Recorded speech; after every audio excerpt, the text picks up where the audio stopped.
Halo, assalamualaikum kakak-kakak solihah. Ibu bangga sekali kalian sudah mengirimkan bacaan surat Al-Fatihahnya lewat video. Walaupun masih ada yang belum sempurna, alhamdulillah senang sekali ibu. Anak-anak sudah mau berusaha dengan baik. Nah, bismillah ya. Hari ini kita akan mulai mentadaburi sedikit-sedikit saja makna surat Al-Fatihah. Karena kalau kita sholat, lalu sholatnya itu kita tidak mengerti, sholatnya kita itu seperti kosong, tidak ada maknanya, tidak terasa. Maka sedikit-sedikit kita mulai belajar ya memahami apa bacaannya ataupun makna dari doa-doa yang sudah kita ucapkan saat sholat itu, agar bisa seperti Rasulullah. Jadi sholatnya itu bukan hanya tidak terasa seperti beban, tapi juga selalu dirindukan. Jadi Rasul itu selalu merindukan sholat yang 5 kali dilakukan setiap hari itu. Selesai sholat duhur, aduh kapan ya sholat asarnya? Selesai sholat asar, ya Allah aku pengen segera sholat maghrib. Selesai sholat maghrib, isyanya nih berapa jam lagi ya? Gitu. Jadi karena memahami apa maksud dari sholat itu, jadi tahu apa isinya, jadi selalu melakukannya. Bismillahirrahmanirrahim. Kita mulai dari ayat pertama ya. Ayat pertama surat Al-Fatihah itu bacaannya Bismillahirrahmanirrahim. Kalau ini sering nih kita baca, mungkin beberapa sudah ada yang tahu artinya ya. Artinya dengan menyebut nama Allah yang Maha Pengasih lagi Maha Penyayang. Kata-kata bismillah ini biasanya kita lakukan atau Rasul ajarkan dilakukan sebelum melakukan segala sesuatu. Artinya apa sih? Artinya ketika kita baca bismillahirrahmanirrahim dengan menyebut nama Allah yang Maha Pengasih lagi Maha Penyayang, kita melakukan aktivitas itu karena Allah. Makanya beda nih anak-anak yang makannya membaca bismillah dulu sama yang tidak membaca bismillah dulu. Kakak-kakak yang membaca bismillah itu dapat kenyangnya, dapat enaknya, dan dapat pahalanya. Tapi kalau yang makan langsung makan, cuma dapat kenyang sama enaknya aja, gak dapat pahalanya. Jadi setiap aktivitas yang membaca bismillah dulu itu dapat pahala. Mau belajar, baca bismillah dulu, ilmunya jadi berkah dan menjadi pahala proses belajarnya itu. Mau main juga baca bismillah dulu agar mainnya itu menjadi berkah ya. Lalu ayat kedua, Alhamdulillahirabbil alamin. Artinya segala puji bagi Allah, Tuhan semesta alam. Segala puji itu, semua pujian itu hanya milik Allah. Makanya ada 99 asma Allah atau nama Allah. Itu adalah sifat-sifat Allah yang maha semua. Maha itu apa sih? Maha itu palingnya paling, pokoknya tidak ada lagi di atasnya. Maka Allahu Akbar itu artinya Allah maha besar, jadi tidak ada lagi yang lebih besar daripada Allah. Dan Allah itu Tuhan semesta alam, jadi Tuhan seluruh alam. Kalau kemarin kita sudah melihat video planet-planet kemudian alam semesta itu, nah Allah itulah Tuhan seluruh alam itu. Alam manusia, alam hewan, alam jin, bahkan alam-alam yang multiverse itu hanya ada satu Tuhan, yaitu Allah. Kemudian yang ketiga, Ar-Rahmanir-Rahim. Artinya yang Maha Pengasih lagi Maha Penyayang.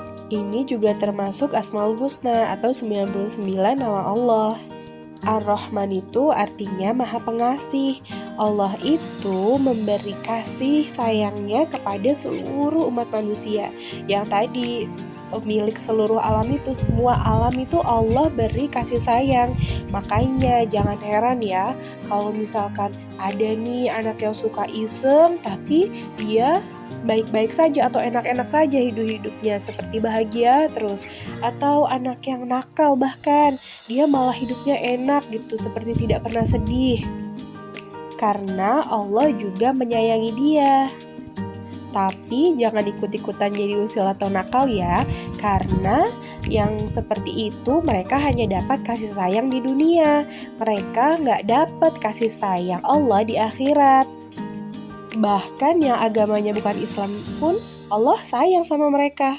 Tapi tenang saja, jangan sedih. Allah itu juga punya sifat Ar-Rahim, yaitu kasih sayang Allah yang diberikan hanya kepada orang-orang yang beriman, beramal soleh, berbuat baik.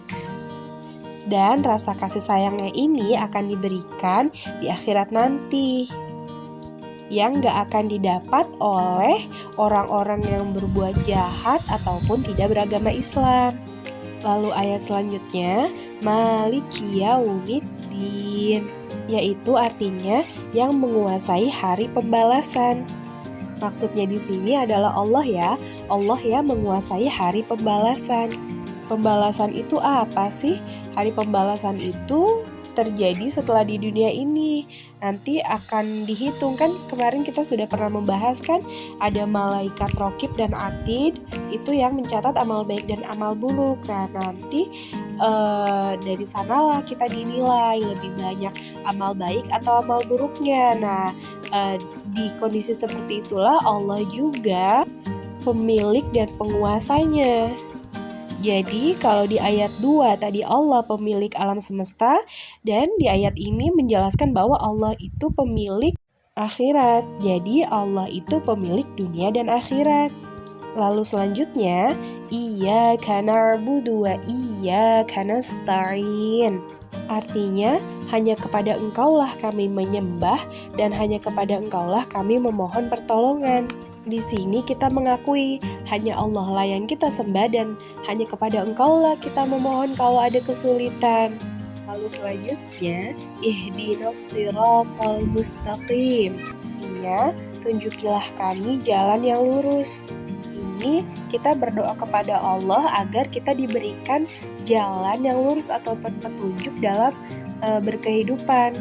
Kita meminta kepada Allah agar semua yang kita lakukan adalah hanya hal-hal yang baik dan berpahala saja. Termasuk juga meminta untuk dijauhkan dari hal-hal yang buruk dan membuat kita berdosa. Lalu selanjutnya, Shiratal ladzina an'amta 'alaihim. Artinya, yaitu jalan orang-orang yang telah Engkau anugerahkan nikmat kepada mereka. Jadi tadi kita meminta jalan lurusnya itu adalah jalan yang sama seperti orang-orang yang Allah beri nikmat. Baik itu nikmat dunia maupun nikmat akhirat. Siapa sih yang dapat nikmat? Yaitu para nabi, para sahabat, para siddiqin, para syuhada. Lalu selanjutnya, ghairil maghdubi 'alaihim, yang artinya yaitu bukan jalan orang-orang yang Engkau murkai. Siapa sih orang-orang yang Allah murkai? Orang-orang yang Allah murkai adalah orang yang mengerti ilmunya tapi dia tidak melakukannya. Misal nih, dia tahu kalau puasa Ramadan itu adalah wajib hukumnya, tapi dia tidak melakukannya. Artinya dia sudah menjadi orang yang dimurkai oleh Allah. Selanjutnya, walau bolin, artinya dan bukan pula termasuk orang-orang yang sesat. Orang-orang yang sesat itu apa sih? Orang yang sesat itu adalah orang yang beramal tapi tidak berilmu. Jadi dia melakukan suatu perbuatan tapi dia tidak memahaminya. Misalnya nih, dia sholat, tapi nggak mencari tahu mana kiblatnya. Jadi kiblatnya kemana-mana gitu asal. Nah sebenarnya termasuk juga sih kalau sholat tapi tidak paham maknanya gitu. Jadi makanya ibu mau banget anak kakak-kakak, ibu juga termasuk saat sholat itu dilakukan dengan ilmu gitu ya. Ya Allah, jauhkan kami dari kebodohan, jauhi kami juga dari kesalahan yang bisa kita lakukan secara sengaja ataupun tidak sengaja. Ibu berdoa semoga anak-anak mulai belajar dan sedikit demi sedikit paham ya. Segitu dulu dari ibu hari ini, kurang lebihnya mohon maaf. Kalau ada pertanyaan silahkan ya. Wassalamualaikum warahmatullahi wabarakatuh.